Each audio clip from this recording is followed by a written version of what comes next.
Hello and welcome back. Today we are going to be doing a rundown of update 1.1.1 for Civilization 7. That's too many ones, but they're all in the right places, which is, before and after the periods. Happy Tuesday, everyone, and without further ado, let's get into it. Hello, Civ fans. Hello. Update 1.1.1 is here to terrorize you in terms of not knowing if you've said enough ones when you're pronouncing it out loud, ushering in a new batch of improvements in Civilization 7. This update includes a mix of both free and paid content, with many of the free editions influenced by company feedback. Please note, update 1.1.1 will come to the Nintendo Switch later than March 25th, womp womp. We will provide more information as soon as it's available. At the top of the notes, you'll see the feature spotlight section highlighting the major new features and improvements in update 1.1.1, especially the ones where they can visually show you something that makes you go, ooh, along with developer notes offering more context. From there, the update's full notes detail will address the notes detail the addressed issues and implemented changes for both the base game and the DLC. Lastly, update 1.1.1 completes the content additions from the paid the Crossroads of the Worlds collection, totaling a total of 2 new leaders, 4 new civs, and 4 new natural wonders for those who own it. I don't like the way they worded this, because in terms of Crossroads of the Worlds collection, they're talking about total, but they're not talking about what new you've received in total, they're talking about it in total, but not what you're getting from the patch. You're getting half of them from the patch, half you've already gotten. The new ones will be Simón Bolívar, Nepal, and Bulgaria will be the new ones added into the Crossroad of the Worlds, and 4 new natural wonders, so we'll be getting 2. We're still hard at work for update 1.2, power to you. Currently plan to deploy in April, subject to change and subject to conditions. Conditions may apply. Contact your nearest car dealership to talk about your extended warranty. For a preview of what we're targeting, you can refer to our roadmap of February 27th update check-in article, which is... That's a lot of words, but they provide you with not much in terms of teas, other than and more, which is our personal favorite, but multiplayer teams functionality, new resources. This is all research queuing that should have been on kind of in update. The UI is atrocious, so shout out to them kind of fixing it, but okay. And one more turn option in modern age, but our personal favorite, of course, is and more. With plans for additional UI requirements, a one turn option, etc. You can expect plenty more updates in the months to come. Of course, you just released the game. And the updates include DLC. We're still at the beginning of the Civilization 7 journey. That's right, that's exactly where we are. Everyone knows you begin in 4000 BC, where everything's really backward, and should have maybe been released a little bit later. And sincerely appreciate all your support and patience as we continue to refine the Civ 7 experience. As always, we're listening closely to your feedback, so please keep sharing your thoughts on the Steam discussion forums or on our official Civilization Discord server. Let's get into the feature spotlight. Quick move is here. You can move quick, and the best way to show you moving quick is to not show you moving at all, because it's so quick. This is kind of what's going on. It makes your gameplay faster, and it's critically important for multiplayer online, so that's going to be good. Map generation. As we work to add some more flavor and variety to maps in Civilization 7, we've added a brand new start position as an option called a standard. This option is closer to what players remember from Civilization 6, where continents have a bit more variety and are less predictable. The existing start position is now called balance and can be selected at any point in the advanced options. Balance will remain the default in multiplayer games. We have more planned for map variety generation and new maps, so stay posted and keep letting us know what you want to see.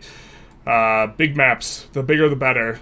Maps so big we don't see other civilizations until the modern era. Okay, settlement and commander renaming. Your creativity knows no bounds, except for those that you don't know about. The truth hurts. And now, the same applies to your settlement and commander unit names. Oh no! We will get... Yeah, playing multiplayer is going to be unfun because everyone's going to name everything racist. Not like this. You can now choose to rename them by clicking the pen icon in the upper right-hand corner of the menus, whether you're role-playing a historical empire, naming cities after your friends, or for the utilitarians among us, naming functionality of things based on their status and benefits. We hope you enjoy the freedom to choose. And, I take exception to this. Anyone who's a proper utilitarian knows that role-playing actually has a non-zero number of utils, and you use utils to calculate what you should be doing. And so the notion that the utilitarians are going to be, not role-playing because they're utilitarians, shame on you. Shout out to the utilitarian doctor. He's got good news and bad news. It's that you're perfectly healthy. All right, next up, that's a utilitarian joke only utilitarians will get. UI improvements. We're adding polish. No, not the Jadwiga kind. Hopefully I pronounced that right. The UI kind, my favorite. With 1.1.1, we've made several UI changes as part of the ongoing effort to improve the UI in-game, or actually provide us a functioning UI. Here are a few highlights. By the way, if you don't like the UI, there are a bunch of mods. I suggest you download them. Yeah. Improve unit and flag and health bar visibility. We made even more readability to improvements now visible in the unit panel. Honestly, this is pretty low on my list of things. I actually want like yields shown in a bunch of places, connections with like trade and like this type of stuff. This is the thing that makes the features a spotlight is to me an incredible red flag. But at least the flag will be more visible, just like the unit health bars. Shout out to them. Improved plot tooltips. We improved the tooltip on the plots to now show how many specialists are assigned and are still possible to assign. This, of course, is good. The new district under attack notification. I actually think this one is spectacular because this is going to... the settlement is in danger, like, notification pops up if military units are just, like, skirting the outskirts of your city, and it doesn't properly update to something different if your city's getting attacked, and so you kind of start to ignore the first one, and then suddenly your city's getting attacked and you don't know, so this is going to make it a little bit more transparent if you're actually getting attacked, because the game, as you pass the turn, doesn't show the movement of everyone. So it doesn't show when you're getting attacked. New trade lens and ability to see merchants from lens. I hope, the merchant UI is a little bit strange. You can now see your available trade routes by triggering the new lens on and off in the lens panel. You can also send merchants directly to cities from the panel in any age, but remember, in those earlier ages, you still have to start a route when you get there. The merchant UI, considering you can't really interact with merchants, the way you have a relationship with merchants is just a little bit strange in that you're moving them around the map and all this type of stuff. It seems like a gratuitous and unnecessary step that they've added. It is kind of nice that you can scout enemy territory with a merchant, but I kind of think you shouldn't be able to use them for that purpose anyways, or that it doesn't necessarily make that much sense, so I don't know. Age progress now shows turns remaining until crisis. No more crises. No more surprise crisis. Womp womp. New pips have been added to the age progression wheel in the HUD to show when crisis trigger escalate. I think that this is important for new players. It's the same percentage every time. It's not like you roll a different percentage, unless I'm just horribly mistaken. So I guess this is okay. I hope you can remove this. If you can't, that'll be a little bit annoying, but okay, it's probably fine. And very fantastically, a restart button. Rerollers rejoice, certainly we are. We've added a new restart button that can be used within the first few turns of the game. Don't like the language first few turns, but let's continue on. To restart the map with your exact same game settings and civ leader choices, note that we restart will not be available in certain situations, which is like, why just the first few turns? Like when you've already undergone an age transition or during a network and multiplayer game. These conditions definitely make sense, but hopefully in the entirety of the first age you can restart, because otherwise I don't know why that restriction would be in place. It seems a little bit weird. These are just the highlights, so be sure to check out the full list of UI improvements in the update notes below. We've still got a lot more to come, of course you do. Our upcoming updates and patches will continue to make UI a top priority so that we can improve readability, accessibility, and general ease of use for all of Civ 7's features.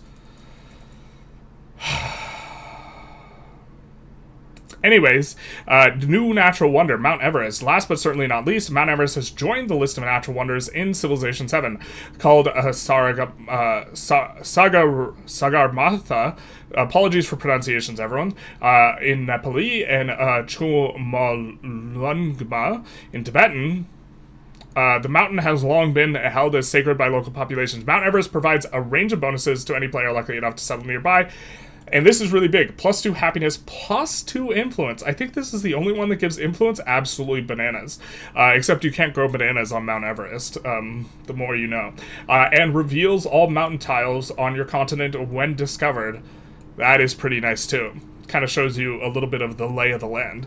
But that is the update notes, and here is the update notes as we get into kind of more stuff. Modern age pacing and balance. Currently, I think if you want to play Modern Age, you're just better off starting a game in the Modern Age, because the pacing and balance is a little bit rough. And generally, it feels like just kind of a really short steamroll, but okay. We've made a number of changes to help the Modern Age last a little bit longer so that players have more space to enjoy all the unique gameplay in the age. Space? You mean a science victory?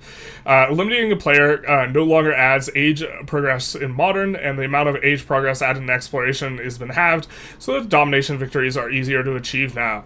Modern text and civics have been increased by roughly 25% overall, with more heavily weighted to the deeper nodes in the trees. Fantastic. It's really, really annoying when you lean into science and like culture, and then you get all the things, and then suddenly you have a bunch of yields that do nothing. We've made a number of changes around the Railroad Tycoon gameplay. Basically doubling of cost of everything, and then coal resource has changed from 100% production bonus towards rail stations to 10% towards rail stations and ports, and then the 100% bonus was not working as intended. Was it just not working at all? And now it's working, but is like 10% of what it was. Sure. Oil resource now gives a 10% production bonus towards factories. Okay, so it's going to be, as far as I can tell, you're going to have a much bigger advantage if you have a bunch of resources towards getting things up and running for the economic victory. Fair enough. Your military advisor will now warn you if you don't have enough commanders to retain all of your units when an age is ending. It's kind of strange that this is in the modern age pacing because there's not a subsequent age, but this is good to know. Map generation has been improved, and players can now choose between 2 start positions, standard and balanced, in the advanced setup. We don't like that balance. No, we don't. Alright, so now we are up on our leaders and civs, which may be kind of what a lot of you guys were looking forward to. Specifically, we have Ashoka, and I don't have these pinned as like Ashoka and Lafayette as like being the most OP leaders, but these are the ones that got nerfed. Daravarza unique ability change combat bonus changed from +10 against fortified districts during celebrations to +5, so nerf. Confucius now works properly to unlock in Qing. Fantastic. Lafayette, +1 combat strength per prediction slotted into no longer doubled in distant lands, and changed +2 culture and happiness per age in settlements doubled in distant lands to +1 culture and happiness per age in settlements doubled in distant lands. Okay, so big nerf for Lafayette. The Lafayette Rome combo was pretty strong, but I never played it, or it looked particularly strong, and maybe that's why they're nerfing Lafayette. And then here, I don't even know if I think Ashoka is the best. I mean, I guess this is probably really, really good when you're playing on, like, a normal difficulty, where you just super run over the city. But when you're playing on Deity, like, trying to fight the AI is, like, a little bit, whatever. This is probably fine that they nerfed this, I guess. And next up, we have civs. Now, we have a spreadsheet, so if you have children under the age of 38, leave the room, because, of course, we have a spreadsheet. Where we have, oh no, I told you to leave. You left the children alone. No, now the children are alone with the spreadsheet. No. Okay, we have a, here, kind of a thing that we've used for evaluating civs. We will be adjusting as we go through these, some values just on the expectation that there will be some changes. We're also doing a Mississippian run under the assumption that we scored Mississippi perhaps a little bit low, mainly because their economy is better than we thought it was, and so this will probably be higher as we kind of finish out the Mississippian run. We will take a closer look at this, but coming back in here, Uganda, their Nyazenda Civic now fully applies to full hex buildings, e.g. the Aerodome. Crossroads of the World, Carthage. The combat bonus from Carthage's Numidian cavalry now only gains +1 per unique city resource slotted in the capital. You can still slot 10 resources, so Numidian cavalry is still fantastic. You can slot 10, 6 from the yields-oriented, the flat yield of the giving combination of food production and happiness, because there's 3 just only producing 1, like the dyes produce happiness, and then there's 3 dual producing, like cotton produces production and food, and then there's going to be an additional 4 resources that are slottable. For science and culture, there's going to be silk and incense, and then there's going to be jade for gold and salt for units, and I think that's all 10, but 10 is still a lot, so they can still get one of the biggest combat bonuses in the game. We are going to bring them down just a hair, with kind of the idea that I think that Romans are going to get nerfed here too. So let's kind of continue on. Hawaii, which we haven't done the spreadsheet for the exploration age yet. A bunch of stuff has gotten nerfed. Instead of giving +4 culture on food buildings, we get +4 food on culture buildings. Food is an inferior yield by an enormous margin, so this is a big nerf. This tradition changed from +2 culture on marine terrain to +1 culture or on marine terrain, again a nerf, but you don't want to be working a lot of marine terrain anyways, so this isn't the biggest deal. It just means settling kind of in the middle of the ocean was a lot better on Hawaii, and now it's a lot worse. Or it's not better by as big a margin, and the Hawaii Nalu Civic Mastery, hopefully I pronounced that right, +1 culture on marine terrain in settlements following your religion to +1 happiness on marine terrain. In towns following your religion, doubled for cities. I think that's about as strong, but less culture. So, nerf for Hawaii overall, though. Across the world, DLC Great Britain, no eternal allies changed from +5% gold in towns, but -5% gold in the capital for every alliance, to +10% food and gold in towns, but -5 gold in the capital for every alliance. Towns suck anyway. So, overall, I think no eternal allies is actually just bad. Well, it just makes it so you just don't want to have allies, because you get kind of punished, and in the modern age, you want to make everything a city eventually anyway. But, okay. The Majapahit get the Subek tradition changed from 1 culture in production on marine terrain to 1 culture in production on marine terrain and cities, a nerf. The game Land Civic changed from +4 culture on quarters to +2 culture on quarters against nerf, and the Nusantra Civic changed from culture buildings receive +1 cultural adjacency with coast to they get +1 happiness adjacency with coast.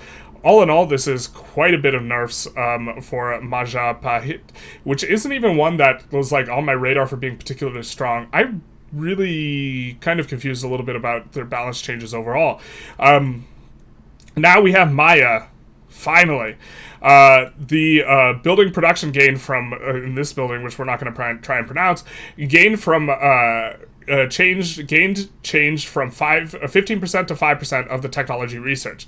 We said this in the video where we did our tier list that even if they cut it by 1/3, it would still be insane. So for our spreadsheet, we're not reducing nothing. This is still an 8, like an Uber S tier production building, even if it's like cut it by 2/3. It's still nuts. It's still insane. The Kuanas changed from 4 science to 3 science. Oh no, it still produces a lot of science. I mean, we can like bink mebi. But the thing is it still produces a lot of science anyways, and you're still leaning into science, and the wonder now unlocks a little bit earlier. Okay. Meiji Japan, the Goishin unique ability now correctly applies to science bonus when overbuilding, and this tradition now applies to aircraft units. We don't have a thing for the Meiji, so this is okay. The Mississippian tradition, shell-tempered pottery, now correctly applies outside the Antiquity Age. Okay. Didn't realize that it was not replying correctly, but this maybe makes some sense why we thought Mississippi was kind of bad. Because we thought that the tradition was bad when we played it. And then we scored it kind of poorly, and one of the reasons we scored Mississippi relatively low, I think this is the one that gives gold. One of the reasons we scored Mississippi low previously, kind of take a look over here, is their scaling after the age, and in particular, traditions would be a reason why we weren't that big a fan of the Mississippians, because we felt that the traditions weren't particularly strong scaling, and maybe it was applying incorrectly, and that's why it felt really bad when we took a look at it. But okay, we are not going to make the adjustment. We're going to make the adjustment after we finish our Mississippi run. The Bagatur tradition changed from +5 combat strength for cavalry units to +3 combat strength for cavalry units on Mongolia. This is unfortunate. We are currently playing Mongolia in one of our runs, and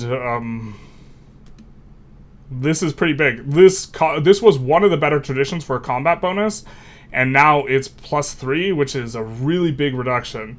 I think I don't agree with this from a gameplay balance perspective, because I think that taking this away like actually makes Mongolia, I feel like you want to have just unambiguously the strongest military of the age, and that's kind of all they're good for.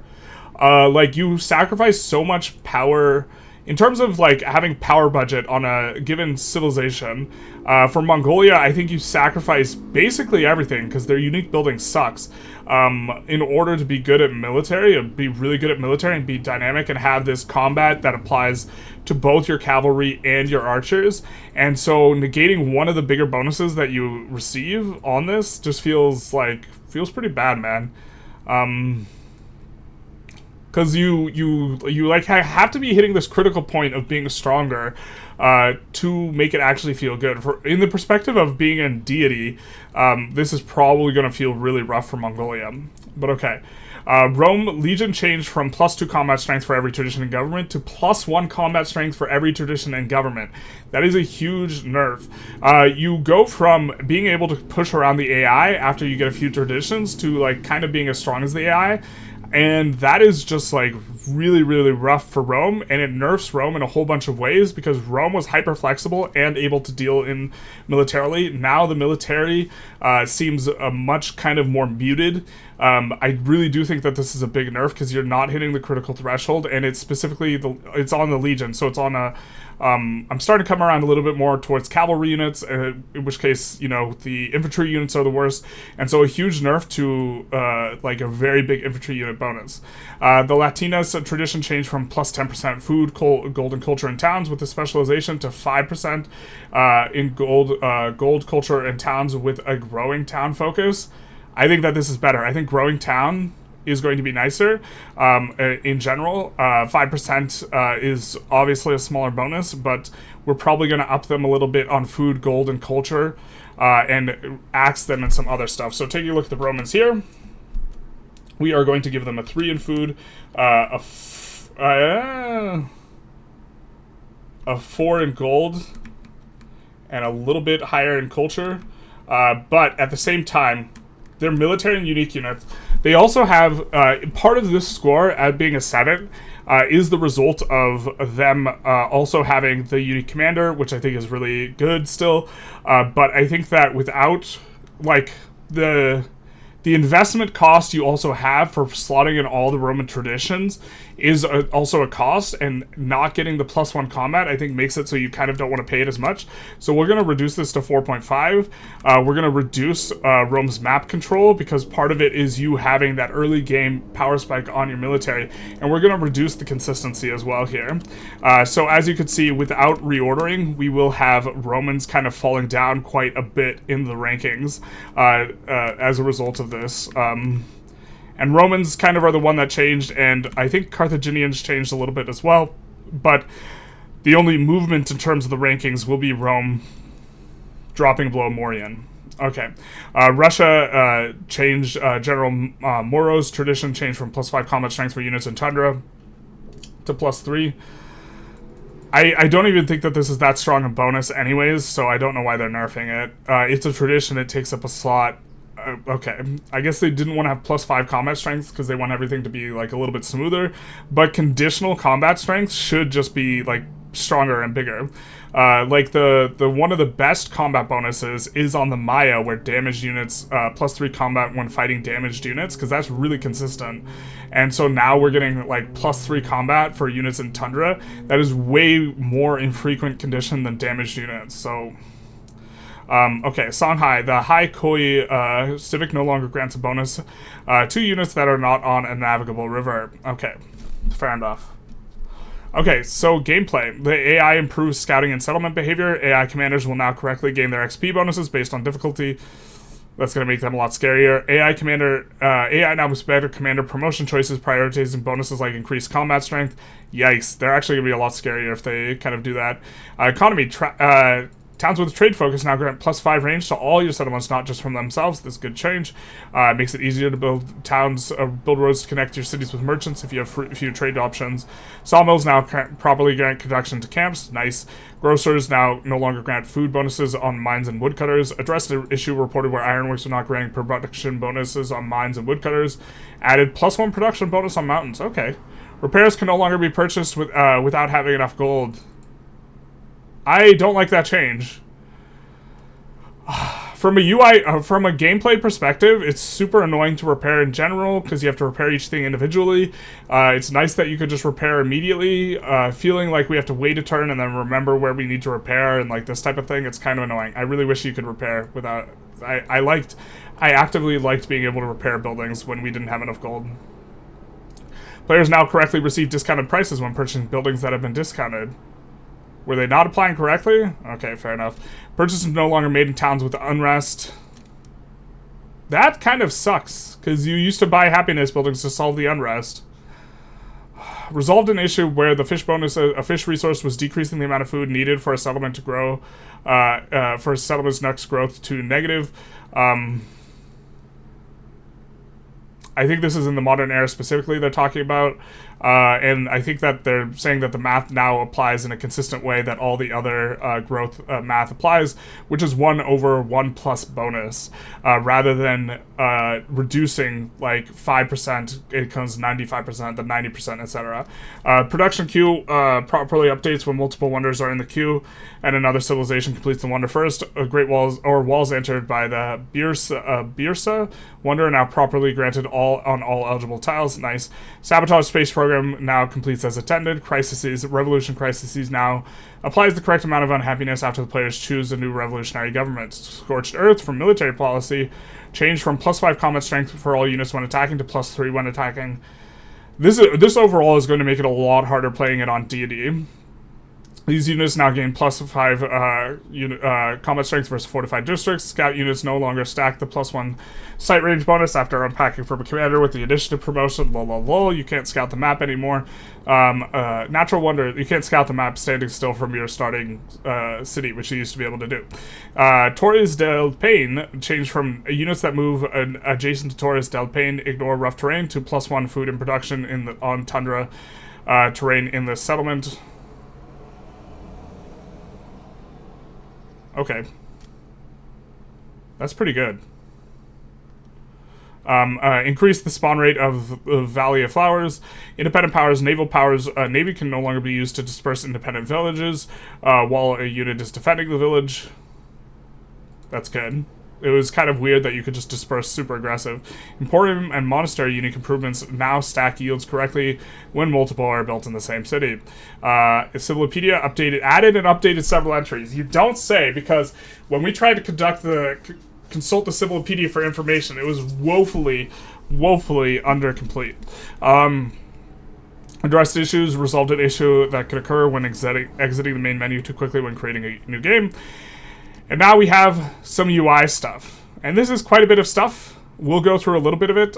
In particular, I think the important ones are the ones we're going to be going into are going to be having to do with tooltips. So added specialist info plot to the tooltips, added neutral relationship icon and improved relation tooltip readability. Resource type is now displayed with both icons and tooltips, both in map and resource screen. We're going to ignore controller specific because we play on a PC. PC master race, definitely superior. And we will also take a look at general. Settlements and commander names can now be customized. Add a trade lens that displays trade route information. Now able to send merchants and settlements directly from the trade route panel. This is nice. Unit action tray is expanded by default to show unit actions. Very nice. Improved visibility on district health bars and unit flags. Added crisis indicators. Hide turns until growth when town had a focus. Very nice, because that is very misleading to players. It doesn't grow when you have a focus, and it just says that it grows, but it lies. Pause menu is now expanded and reorganized to better show all the options. Pause menu is... addressed a reported issue where the production panel would not refresh when purchasing in a settlement. Updated the description for change capital legacy card more accurately reflect its functionality. It effectively gives you another city, making you want to change capitals. But if you lose out on the completion of quarters, basically, which is like something you push in your old capital and you maybe weren't pushing where you're moving it to. Government selection scene now correctly appears. Ultra-wide monitors. Unique portraits now appear correctly after opening and closing the diplomacy menu. Settlement yields now correctly update building placement menu instead of displaying the previously selected settlements yields. Army commander's progress bar now properly updates in unit panel when gaining experience. Wonder spanner now plays properly. The private policy now appears properly. Economic Advisory portrait now correctly appears in the Antiquity Age. It looks like none of these are all that great in terms of showing you more information, like predictive yields when you are putting in traditions, which is important, actually showing you the yield cost of the buildings. These are like kind of changes I want to see, and we're kind of seeing like none of them. It's just like visual, not like information. A lot of this is just visual, and it's not information, and the problem is really the information. Kind of a miss here. The war weariness score will no longer falsely attributed to a different leader during the first meet. Yeah, we've seen visually when we go to declare war, it be different than what it reported to be. Addressed an issue where the unit panel would be missing when players select. Closes the unit panel multiple times. These are not the types of changes I was hoping for. Addressed an issue where the remaining turns displayed is town is in unrest. Menu was not consistent with the actual number of turns remaining. Yeah, the amount of turns you have to wait after conquering a city before the city becomes useful is like way too much. But okay. Narrative. Following events can now be triggered. We have a whole bunch of new events. And then we have a whole bunch of changes for some events that were not working properly, this type of thing. There's no event. I don't have my finger on the pulse of events specifically, such that I can like comment on it extensively while just looking at it in terms of which events you want to go for, what the balance of events is. So we won't comment on this too much. Just know that there's a lot of change for narrative events where you will be rewarded correctly now when you weren't before, and you know, different conditions for triggering events and this type of thing. Discovery event yield now cost text now updated to show to state percentage of costs. Okay. Corrected historical inaccuracies in the Hermitage entry of the Civilopedia. Yikes. You've had the Hermitage quite a while. Like, it's been in a Civilopedia entry. I forget the first game of Civ, but you have the old Civilopedia entries. Okay, clarified the text for steps 1 and 2 of Enlightenment Legacy Paths. Alright. Here we have miscellaneous. The continue button now loads manual saves that are the most recent than the autosave. That's good change. Improvement crane animations on ports and queries. This is kind of not some stuff we care about. I think most of this stuff, yeah, we don't care about most of this stuff. Okay, miscellaneous. And then console. We don't play on the console, so it's a little bit rough to look. Now, we will have the first look for Simón Bolívar, and we'll make a little bit of commentary on him. So we'll... Que sobreponerse al peso de la tiranía. Simón el Libertador Bolívar liberated the Americas from Spain after Napoleon's invasion of Spain left local forces unsupported. But he found difficulty in maintaining order and prosperity with so much newfound freedom, so his agenda reflects a hope rather than a long-standing reality. Bolívar may have resigned as president of Gran Colombia, but his liberation of the region found strong local support and built great momentum, reflected in his leader design. The same momentum extends to settlement growth, allowing you to wage war on a whim, so long as you can keep up with the growing costs of conquest. Consider pairing Bolívar with Mexico for huge culture bonuses with every celebration, which could make supporting a ballooning empire just a little bit easier.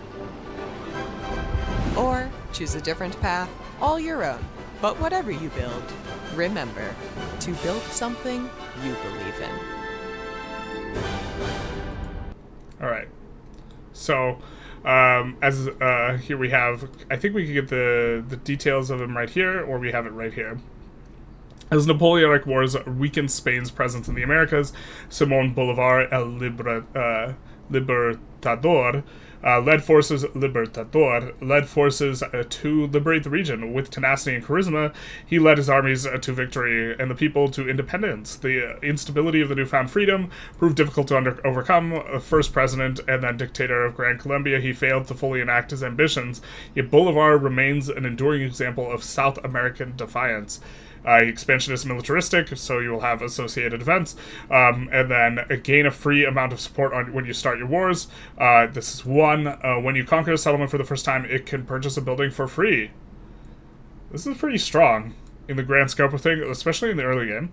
Can purchase items when in the unrest status. This is also quite nice. And I suppose that the change that they made for towns in terms of purchasing unrest was to effectively buff Bolivar, but I really don't like that you can't buy happiness buildings when in unrest in towns. That seems like it's going to lead to a lot of frustrating experiences. Maybe that just means you have to monitor your happiness a lot more, and happiness becomes a much more important yield. We have agenda, cornerstone of freedom, increase relationship by a medium amount for having at least the least unhappy settlements, and decrease relation by a small amount for the leader with the most unhappy settlements. Okay. So, next civilizations we're going to have Bulgaria. In the 7th century, the Bulgars crossed the Danube and made the Balkans their own. Their warriors used the mountains to their advantage, scattering larger armies throughout through skill and stratagem. The first Bulgarian Empire ran on conquest, expansion, and the growth of trade. The second saw the rise of art, literature, and architecture, and spirituality and monastic traditions. All came crashing down, womp womp, when the Ottomans invaded, womp womp. We have militaristic attribute expansionist. We have receive food on all towns when pillaging improvements equal to a percentage of the HP or yields gain. This is kind of nice, but food's not really that good. But food in towns is a little bit better, because generally speaking, towns, if you've had under 7 growth events, or 8 to 9, if you're in exploration age, which you would be, food is kind of okay, and after that, food falls off really, really hard, really, really fast, and so it's going to be kind of okay, because you're going to have towns that are relatively low pop, and this could lead to you getting more growth events if you're fighting, so it's kind of okay, but not spectacular. It's actually better if it's food in all towns and a higher number than if it's just food in all settlements. Their unique unit is the Tarkin, unique commander unit, and their unique military unit is the Bolyar. I think that, did we see numbers on these guys specifically in terms of what we were getting here? We got some civic tree information. Their associated wonder is the Rilla Monastery. I think that we'll get a little bit more in here.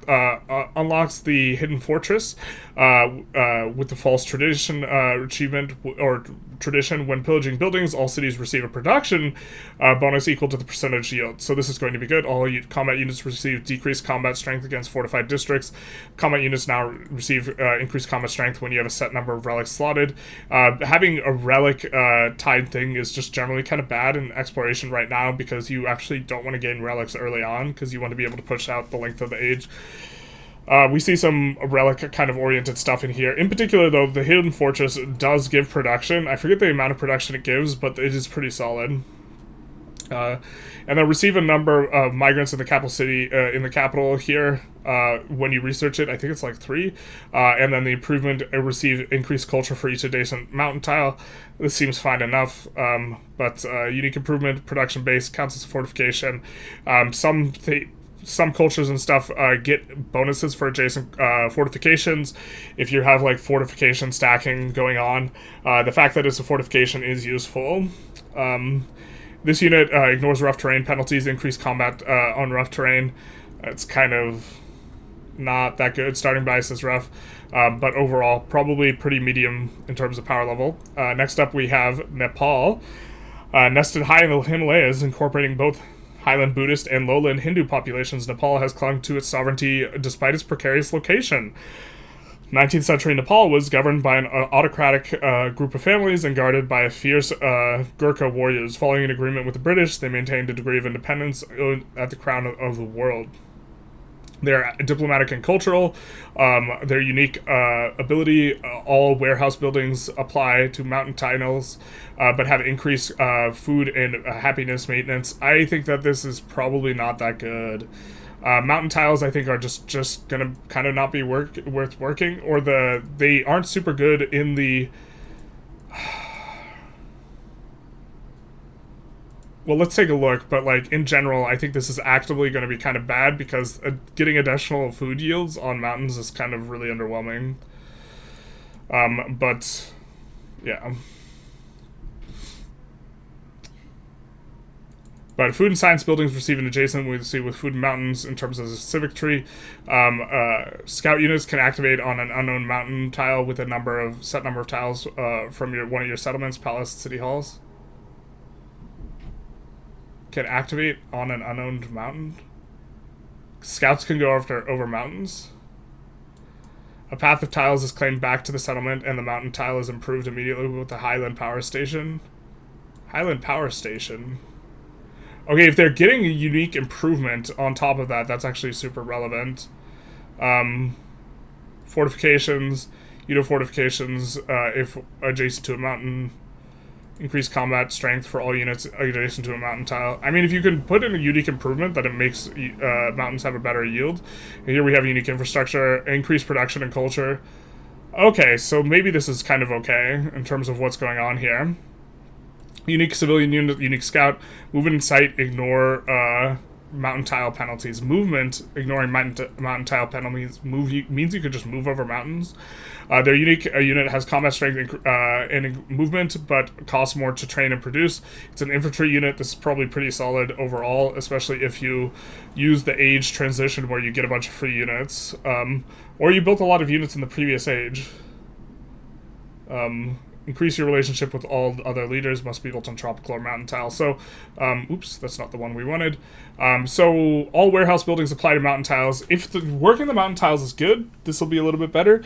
This makes food warehouses probably worse, though. Like, if you're entering the age with food warehouse, because normally one of the really attractive things about warehouse buildings is they have no maintenance, and this makes building food warehouses not bad. And food is really bad yield, so having to pay maintenance, but maybe having so much more yields off of the production warehouses offsets the fact that your food warehouses are probably going to be net negative in value in cities that are above a certain population. So, okay, very interesting. This was kind of the rundown. I hope you guys enjoyed. If you did, please feel free to like, comment, subscribe. Do the YouTube algorithm thing. And other than that, have a happy Tuesday.